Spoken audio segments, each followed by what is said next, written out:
Yo, what's going on, guys? It's your boy Uchi, and today we are going to be talking about what's brand new on the movieverse of things. On the movieverse, interesting. We're going to be talking about Bleach. Now, Bleach is something that I have been a very big fan of, for those that don't already know, for several years, and I've always wished that they would bring it back in some capacity and just finish off the anime like they rightfully should. Now, unfortunately, due to fillers and probably a bunch of other outliers here, Bleach hasn't been on TV or had any kind of attention in recent years. But recently we have this movie. So this movie is the newest iteration of the Bleach franchise that we can now look to and really get some enjoyment out of, and, you know, watch and see for yourselves on what they did and how they adapted this movie. And key word here, adapted the series into this movie. Now, this movie is on Netflix, and from my understanding, I believe I was told that it's actually on Crunchyroll as well. So if you haven't already, please go check it out, because we're about to go into and review this John from start to finish and how I remembered it. So I literally just finished watching the Bleach film just the other night with Cutie Pie-chan, and she and I literally had the same opinion from start to finish on this whole entire film. And basically, what we thought would have been something that wouldn't be as good actually turned out to be something that blew us out of the water with our expectations. We all know that live action films do not get a good rep, especially when it comes to anime, because we haven't gotten a good anime live action adaptation in God knows how long. From what I've seen, I haven't seen a single one, and that's kind of sad because there have been so many good attempts and just so many failures. But this time around, they actually surprisingly got it right with Bleach. Obviously, within a movie adaptation, you also have to take into consideration the time frame and the time restriction that films have.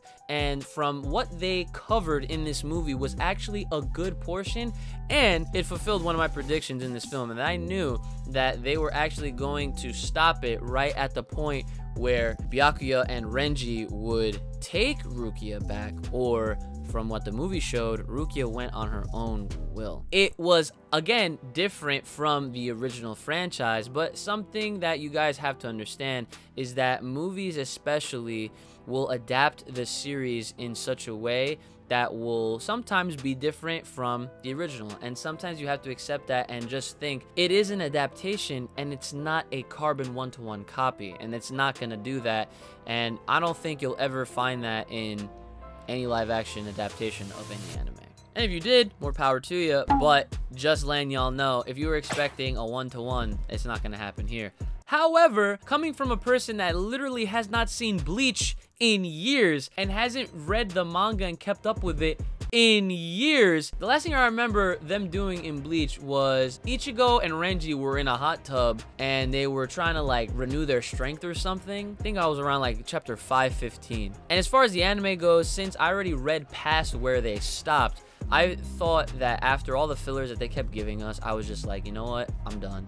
I don't want to keep watching these fillers. It's getting boring. And obviously they ended it with the Fullbring stuff, and you know how that goes. But since I haven't seen the series in any capacity in so many years, the film did such a great job adapting this that it actually helped me remember what actually happened in the beginning phases of Bleach. I think that a lot of the decisions that they made with what they did in this film were very good, and they did a really good job with everything that they decided on. Actors, how the actors were going to portray their characters, mannerisms, all that kind of good stuff, and even just the plot altogether, and the direction and what they decided to do with the restriction of having, you know, one 90-minute film to cover at least 20 episodes of content. So take all that into consideration, because you really can't expect them to fit so much within 90 minutes because that's so unrealistic. Like, it's just not happening. The movie started just how I would have expected it, although they did throw in a little scene. It was like a kind of like a backstory with his mom and how she died, and then they flash forward to Ichigo in the present with his two sisters, his dad. All that was very well done. And then once he goes into the school, I can easily recognize who's Orihime, who's Chad, and who is Uryu. These are characters, again, that I haven't even spoken about in years, and just the fact that I was actually able to pinpoint who was who just off of how they looked and how they acted, I was just like, they did a really good job with this movie. Now, as far as the action goes, the action was really good too. I thought that the scene where Ichigo gets the powers from Rukia and then becomes a Soul Reaper and destroys the Hollow, let's be honest though, if they were to make his sword any bigger than what it was, it probably would have looked too fake and too unrealistic for, you know, a film that has to do with Reapers and Hollows and people looking like they're samurais from Soul Society, all this crap. Like, yeah, what is real, you know? As far as the realistic part of it goes, I think they, like, for a live action film,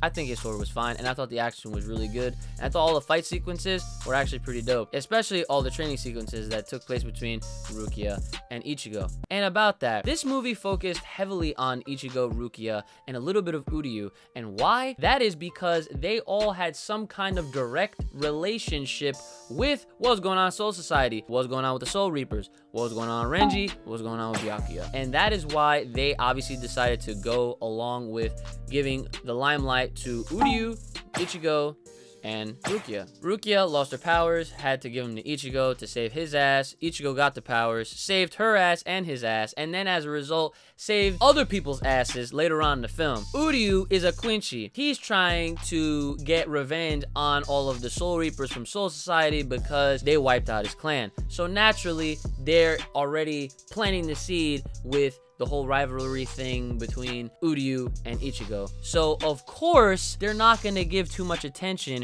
to Orihime and Chad. I haven't really seen too many opinions out there, so I'm not gonna pretend and be like, a lot of people said this. Chad was not the Mexican like he was in the original series. In this adaptation, they actually just managed to get some Japanese actor who seemed like he was kind of lighter skinned, like more my complexion almost, and then he still had the bushy hair and he still had the low tone voice and the attitude that Chad had always, but he still cared about people and he was still a good dude, and he was hella tall. So in my book, I thought that they did Chad just fine. Now if you want to argue with Orihime, she had the orange hair, she had the pin in her hair, but she was lacking something along these lines.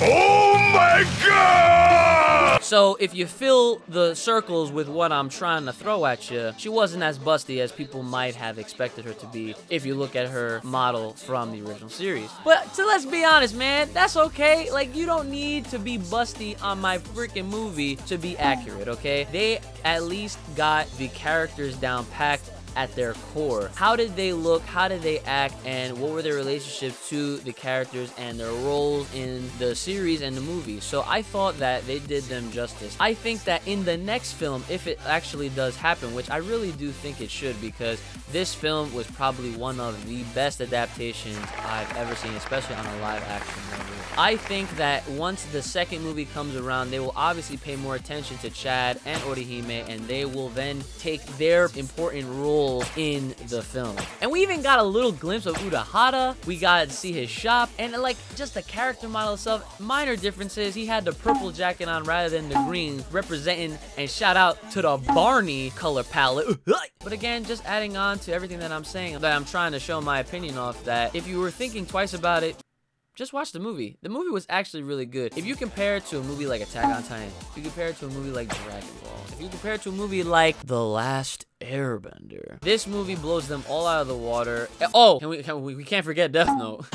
This was probably the most accurate to the series with the proper changes and differences to make it a great adaptation. So that's really pretty much all I have to say. Like I say all the time to anyone else with a strong opinion, the best way to form your own is to check it out for yourself. That being said, guys, go ahead, go watch it. Let me know in the comments what you guys thought about it. Leave a like, leave that subscribe and alert checked off if you haven't, and hit me up on Twitter, join my Discord, and I'll see you guys